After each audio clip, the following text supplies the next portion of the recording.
Oh, we tapped the mana wrong. Oh, we still did it wrong. That's our card right there. Quit this to the dinosaur and get some. It's the Ember Cleave! No, it's been vetoed! I'm this beast monster with a flaming sword. I will cleave your spirit asunder. Peaks are terrorized. The dinos are eating. Oh! Good game, opponent. Hey, this is DeadTurin here, lead playtester for Black Magic Labs, and today we're playing Welcome to the Jund Beatdown. Now this is a deck I've had together for a while, and each time a new set comes out, I keep adding cards to it. It's one of the few decks that's actually survived. Some of them have just kind of not really performed in the way that was competitive and standard anymore, so I've taken them apart. This one, however, I have not been able to find it not competitive yet. So and there keeps getting good cards that beat face that are efficiently costed on mana. So that's what this deck's about, and that's what we're gonna do. So how are we gonna do this? Well, one of the best efficiently cost cards is Knight of the Ebon Legion. It's 1 for a 1/2. 2 and a black. Knight of the Ebon Legion gets +3/+3 and gains Death Touch until end of turn. At the beginning of your end step, if a player lost 4 or more life this turn, put a 1/1 counter on it. And so we can either attack our opponents in and cause them to lose 4 life, or we can shock in a land and post sideboard, play a Murderous Rider, so we lose 4 life and can put a counter on it. And so that's going to be necessary sometimes to get a little bit beefier creature, as well as maybe just do a little bit more damage that turn. Otherwise, as we hurt our opponents, it gets bigger. It's a good card for the cost. Next, we have Shadow Spear. This is going to be the trample enabling device in our deck. It gives a creature +1/+1 lifelink and trample for 1 mana. It's a legendary artifact equipment. It's 2 to equip it. Permanents your opponent control lose hexproof and indestructible until end of turn for 1 mana. So this allows us to remove indestructible against some of the gods or other creatures that are blocking us or giving us a hard time, as well as it allows us to remove hexproof from stuff so that we can use our Assassin's Trophy to kill it. Otherwise, it gives us trample for creatures that don't have trample and lifelink to help us deal with some of those other aggro decks. Then we have the Elysian Caryatid. This is our mana dork. We could play Paradise Druid, but I think since most of our creatures are 4 or more power, this is far more effective. It's 1 in a green for a plant creature. It's a 1/1. You can tap it and add mana of any color. If you control a creature with power 4 or greater, add 2 mana of that color instead. So this is more, this is more, this, boom, boom. Most of the creatures, except for the knight and the plant, are 4 or more power. So we play any other creature, and we're going to be able to add 2 mana. So this is going to ramp us quickly and effectively. If our opponent deals with this mana dork, we lost a 1/1. We didn't lose a whole lot. The way we're going to keep the other decks in check is going to be Assassin's Trophy. This allows us to take out any artifact, enchantment, land, creature, planeswalker, whatever. Any permanent card they play, we can take it out. The only thing is we're going to give them a basic land. So as long as we play this card smartly and don't use it in bad situations, we should be perfectly fine, and it'll give us the flexibility and reach to take out anything our opponents can put at us. Next, we have Rotting Regisaur. This is one of the most aggressive cards Black has. It's a 7/6 for 2 and a black. It's a zombie dinosaur creature, and at the beginning of your upkeep you discard a card. Now I've played some decks where we utilize that discard card to make it, instead of a disadvantage, into an advantage. Well, this deck is not the case. We're just putting this in here because it's a 7/6, and we're going to beat on turn 2. Well, no, we can't turn 2 this one, but we can turn 3 it. The deck used to be able to turn 2. We used to play the Golden Goose. I feel like it plays better since we've dropped out the Goose, and we just play a little bit slower, but we beat in a lot harder. And so this is a 7/6 on turn 3, and our opponent has to deal with it. Otherwise, in 3 turns without blocks, it kills them.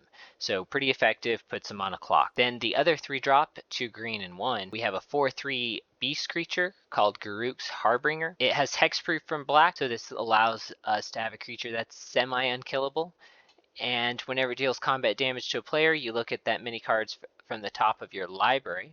you reveal a creature card or a Gruul Planeswalker, and you put one of those into your hand and the rest on the bottom of your library in a random order. So this allows us to get some card advantage as well as to be an aggressive, hard to deal with creature. At our 4-drop, we're playing 2 Gruul Unleashed. It's a 2 green and 2 of any for a Gruul Planeswalker.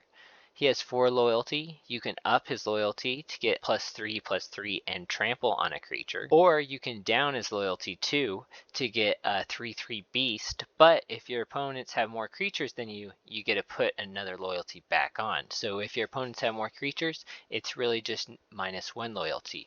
This is pretty effective against a lot of decks since we're not really playing a ton of creatures. We're playing big, powerful, meaty creatures that have to be dealt with. We're generally going to have less. So generally this is going to be a -1, which is going to be really good. Now the +1 is also really powerful because it gives our 3-drops as well as our other 4-drop trample, which is super important. It's also giant growth to that creature too, so it allows us to hit in hard on turn 4. We can play turn 3 Regisaur, turn 4 plus it up, and hit in with a 10/9 on turn 4, which is really strong. Then it's -7 loyalty.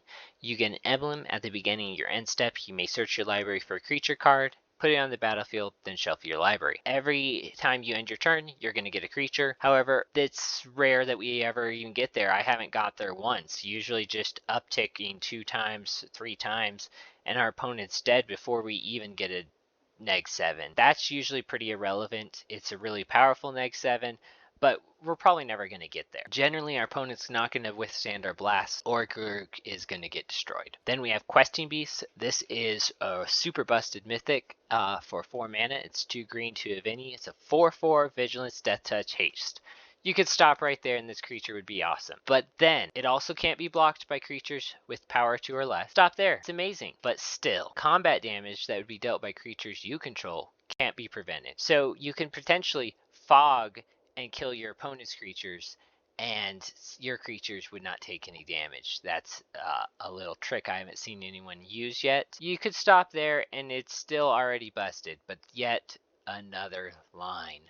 This card has so much text on it for 4 mana, it's ridiculous. When it deals combat damage to an opponent, it deals that much damage to target planeswalker that player controls. No longer must you attack your opponent's planeswalker. You just simply attack them into the face.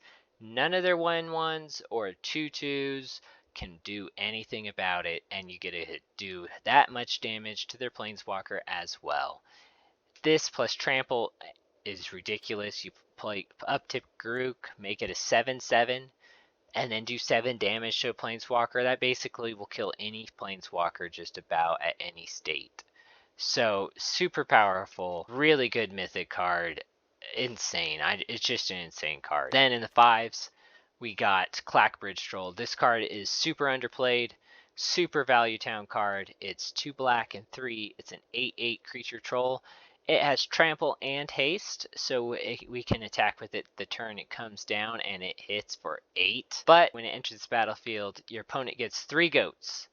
There's 0/1s, and then at the beginning of combat on your turn, an opponent may sacrifice a creature. If a player does, tap Clackbridge Troll, gain 3 life, and you draw a card. The trade-off is your opponent either gives you 3 life and a card, or they have to deal with an 8/8 coming at their face. And if you need this card for a blocker for 1 turn, you can cast it in your second maze.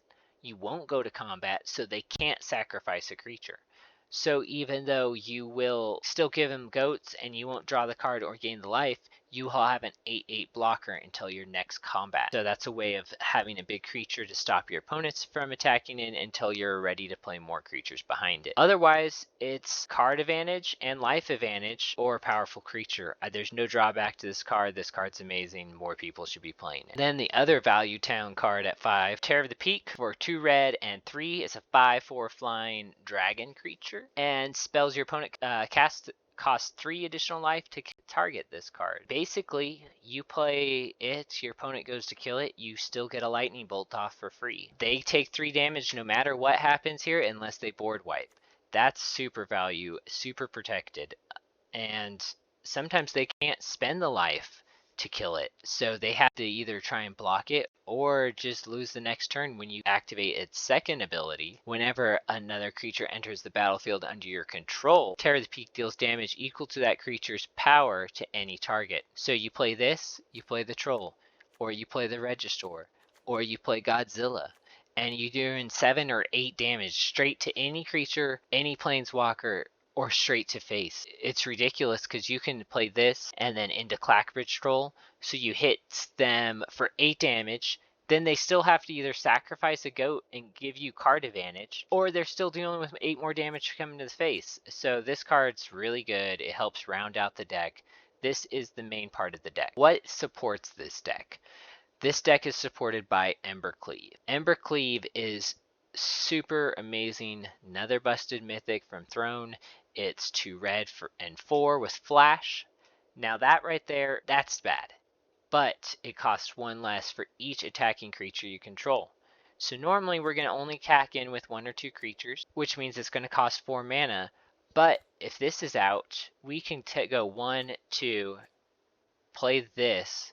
Next turn, attack with this, and have the mana between this and our lands to be able to cast Embercleave. And this will add double red with the Regisaur out. So that's right there, Embercleave straight out on turn 4, and you can equip it to your Regisaur. So what does it do when it actually enters the battlefield? You attach it to a creature you control, and that creature has +1/+1, double strike, and trample. So you get first strike damage, you get normal damage, and it all tramples. And a trick you can do is, if you have the mana, you cast Embercleave, put it on your creature, and then the creature that blocks you, you destroy with Assassin's Trophy. All that damage now tramples past and straight through. So it's a way of waiting till the blockers happen and then eliminating blockers for surprise damage.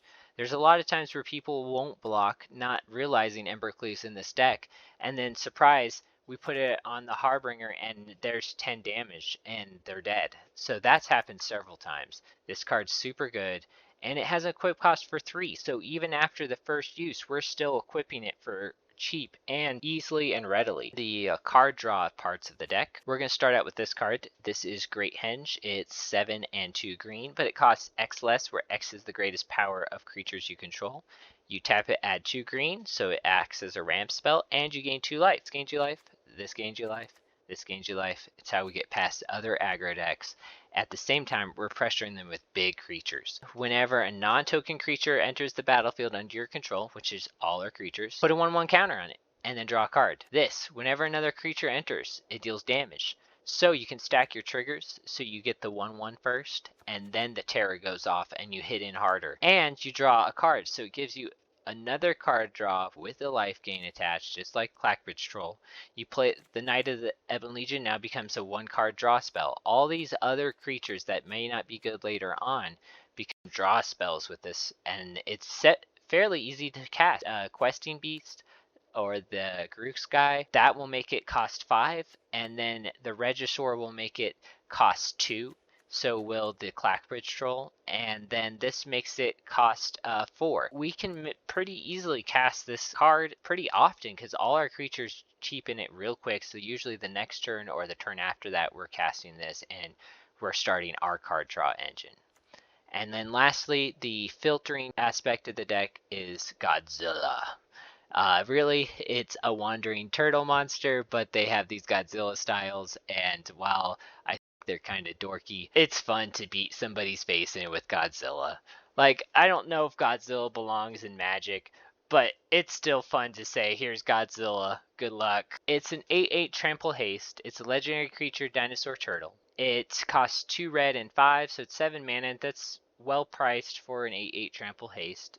It can cycle though, for a red and 1. When you cycle it, put it from your graveyard into your library and shuffle your deck. If you cycle that card 4 or more times, then you put it onto the battlefield instead of putting it into your library. So it allows you to cycle a creature away so that you can protect it and discard something else, or give yourself a better idea of what to discard when you have to discard to the Regisaur, as well as just being able to filter through your deck and try and dig for something you might need.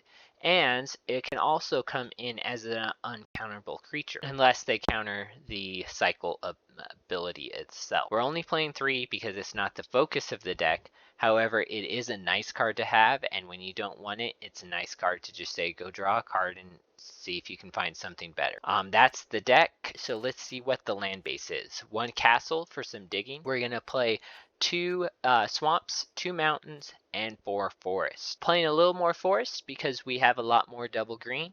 Playing 2 of each of the basics so that we can have untapped mana all the time, as well as find manas with our Fabled Passage. We're only playing 3 Fabled Passage. We could play 4. Felt like sometimes with 4 you got too many Fabled Passages and you were having a tap land. This deck doesn't want a tap land, so we're going to try and play cards that don't have our lands come into play tapped, which is why we're playing the full 12 set of shocks, basics, 1 castle, and Fabled Passage. Pretty straightforward land base. And then the sideboard is pretty straightforward too. We have Blight Beetle. This has protection from green. It's a 1/1 for a black and 1. Creatures your opponents control can't have 1/1 counters on them, so that's mainly why it's in here. Otherwise, other big green decks, it allows us to have an infinite blocker. It stops all the +1/+1 counter decks. It's a good card. This also stops any Hydra or like Hydroid Crassus. They get the cards and the life, but they don't get the creature. It slays it before it even can begin. It's a really good card, and it'll be sad to see it rotate. 3 heroic interventions to keep our creatures alive from control. 2 cries for aggro-based strategies that are based around small, quick creatures. 3 murderous riders for planeswalker decks, as well as other creature-based decks that we need to handle their creatures as well. And also it gives us a lifelink creature against mono red. 1 Storm's Wrath for extra board wipeage, as well as a planeswalker board clear. 2 Gem Raisers to get us extra artifact and enchantment destruction, as well as some protection against flying and extra tramplings. And then lastly, 2 more board wipes in the form of Massacre Girl. She's nice because she leaves a 4/4 menace behind, and that plus Embercleave becomes a 5/5 menace double strike, which can do 10 damage to turn, and it takes 2 creatures to block after it just wipes the board. So that's pretty good. We're playing 5 board wipes in the side for other aggro and other creature-based deck. Let's see how she plays.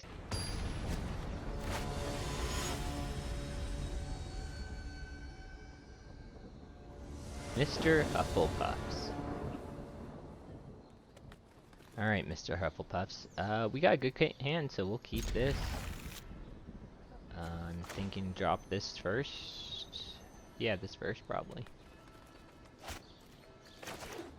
Intercept, drop the plant, and then follow it up with a dinosaur. Zombie dinosaur. It looks more like bones. Like, I'm not seeing the zombiness as much. It looks like, I guess you can see some meat on there. Just more of a bone dinosaur. Not much meat left. Alright, so we'll play this, and then we'll have 2 mana next turn if we get a 1 drop. Nope. Yeah, let's just play this. Save us the life. Play this tapped. Next turn we will shock in Overgrown Tomb, and we might just Embercleave. Why are they attacking it? No blocks.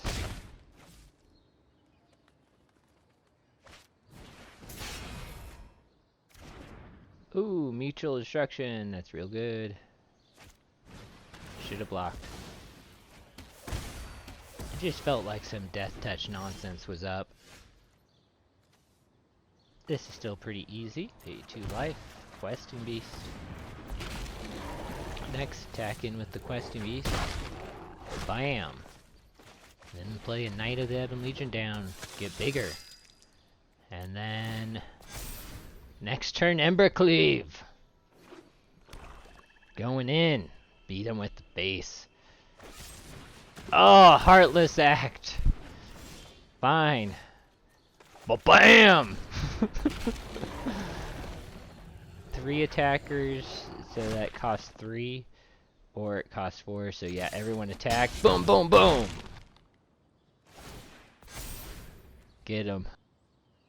Alright, next turn. This turn is the Ember Cleave.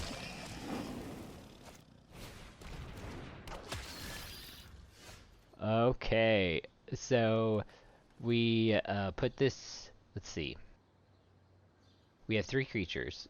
So we could cast Garuk, but I don't think that's the right place. So we're going to go full control here, so we don't mess this up.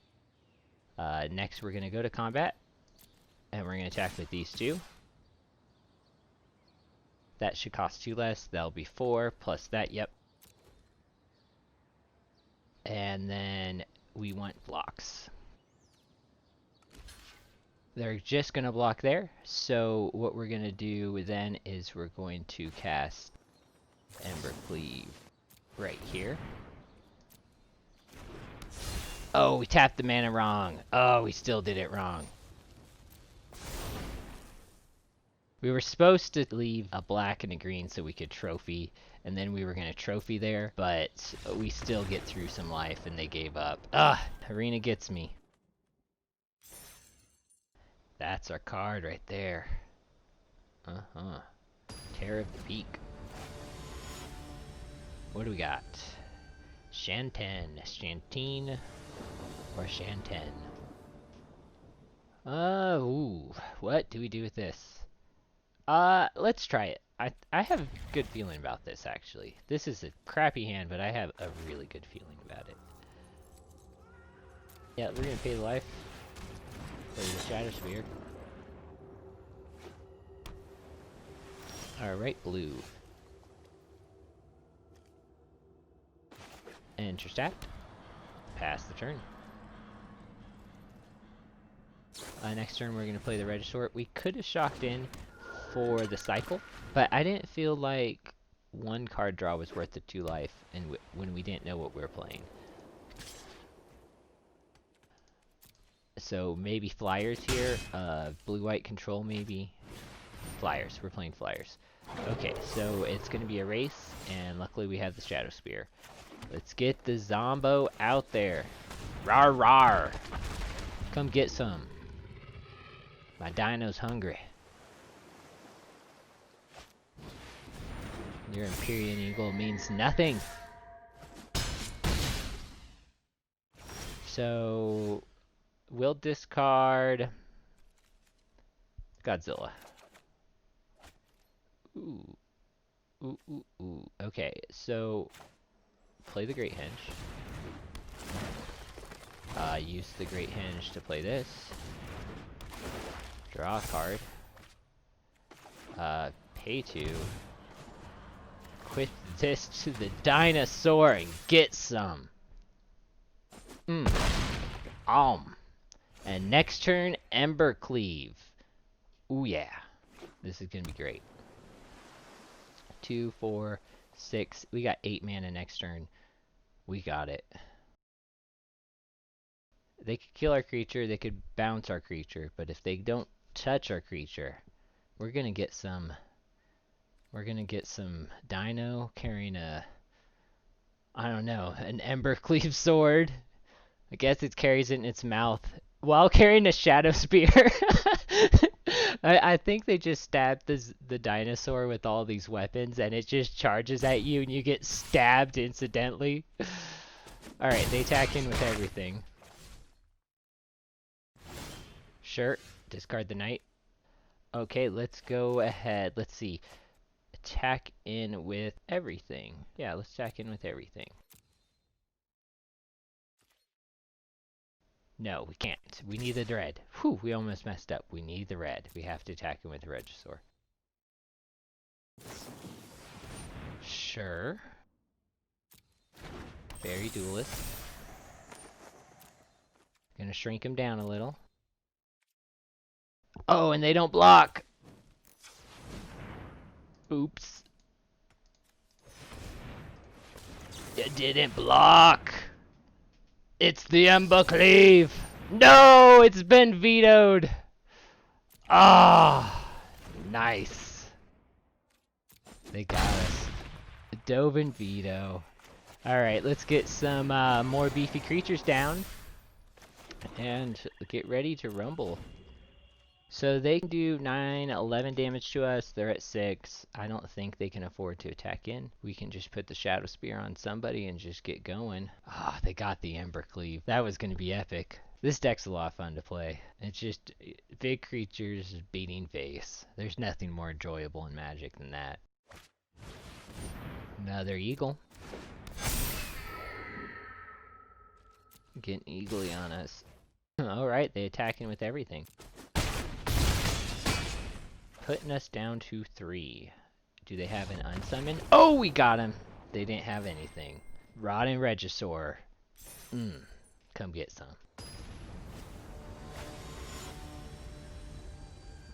Debon. Devin? Or Debon. Kind of like Debon better. Oh, okay, Fabled into a black. Yeah, this is fine. Real aggressive. Alright. A life gain land. Maybe playing control. Maybe just playing somebody who doesn't have the lands. Blue-white control or Flyers. Or I'm thinking blue-white control, and they don't have the Temple of Enlightenment. Epiphanies, the is it colors? Vector Sailor? Maybe not. Maybe not. Alright, so it's important to play this first. I don't think the Knights is important. We need a ramp if we're playing Flyers again. Come at me, it's a Mana Dork. Soon to be ultimate power.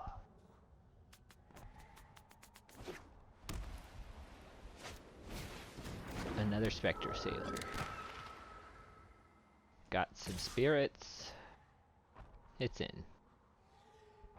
I'm thinking control still. I think they're just using this as a card advantage early creature. We'll play this. Do you got the counter, opponent? No counters. Okay. And then we'll play Fabled Passage and find... Oh, what do we get? Do we get the black or do we get the red? That is the question. The black or the red? I think we're gonna go for the red. Got a Brazen Borrower? No Brazen? Okay. Not gonna borrow my creature. Animal Sanctuary? What kind of deck are you playing? These are pirates and spirits. I don't understand. Okay, let's go do it. Let's send this at him and see what happens.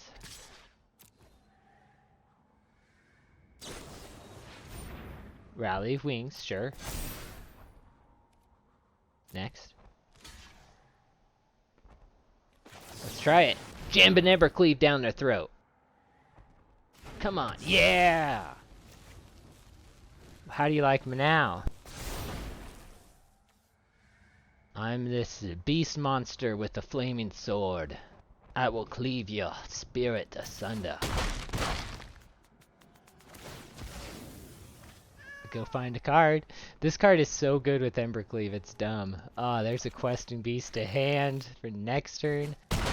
Smack again, let's go find another card. Oh, and Garuk, let's just load the hand up. Oh, this is like taking candy from a baby. What do you got, Flyers deck? You can't handle this. They're just gonna wait. They're like, I don't know. I'll hit him with the Sailor. That'll help me. Bet they'll board wipe. No? This is a tough call. We could vary our threats. We could... I think we shock this in. Yes, we shock this in no matter what. This, go ahead, add 2 green, red, and red. Then we play Questing Beast. And we say to you, opponent, do you have a response or will you die? It's a beastly beatdown. Nice, opponent. Nice. It's still a beastly beatdown.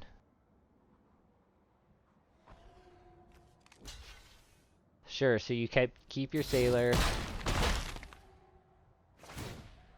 Let's go find a Terror of the Peak. Oh. And let's go find a Knight of the Ebon Legion. Let's play a Mana Dork.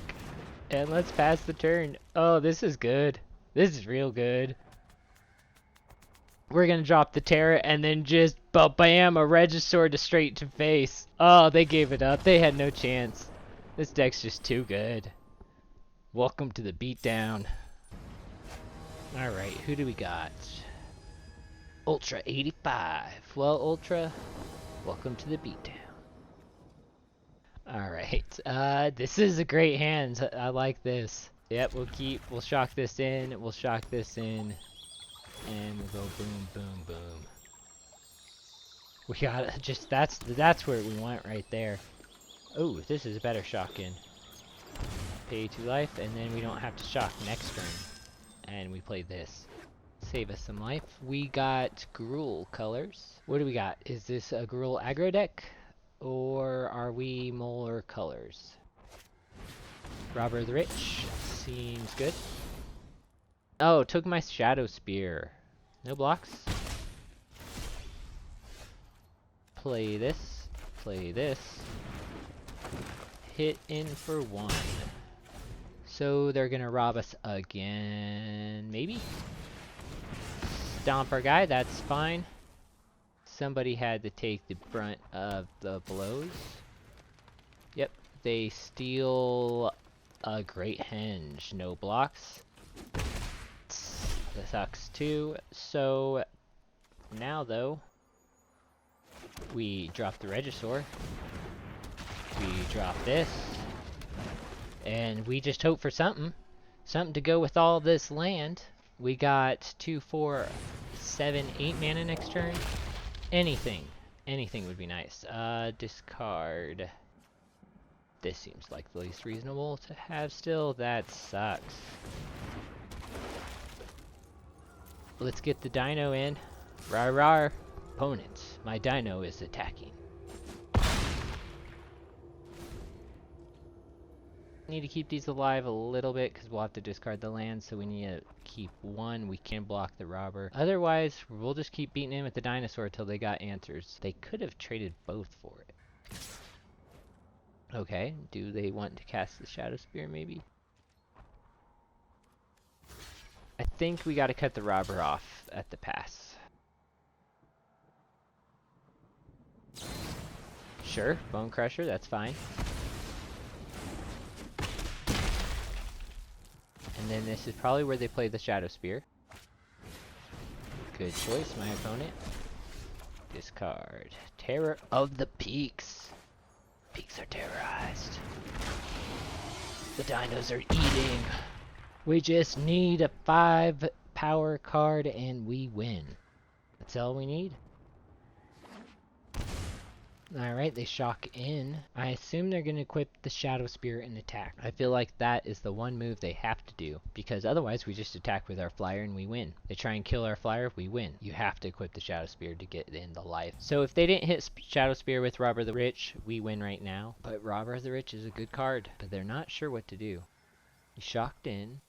You're going to play another Robber.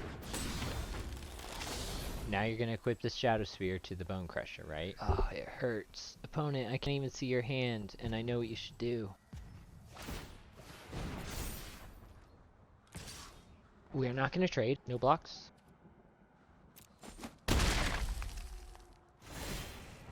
Come on.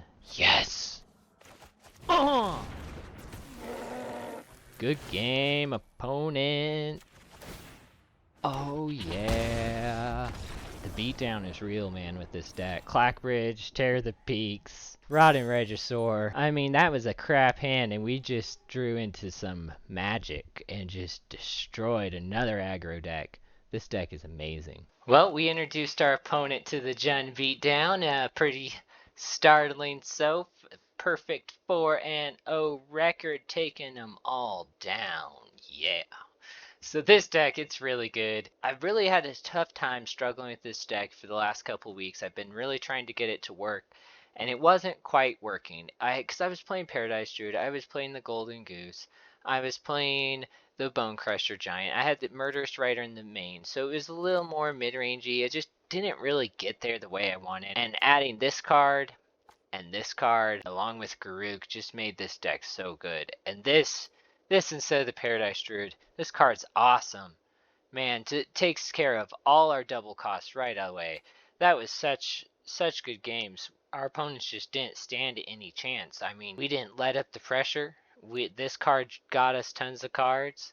I mean, we didn't even do anything with this. This card is just really a control card. And then Embercleave, man, you want to see some busted mythic action.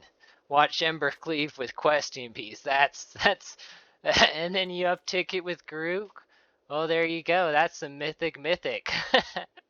But the deck's great. I think the best threes might have a little bit harder yield for us as our opponents can bring in some more interaction, which is why I hope this sideboard is tuned appropriately. I think so.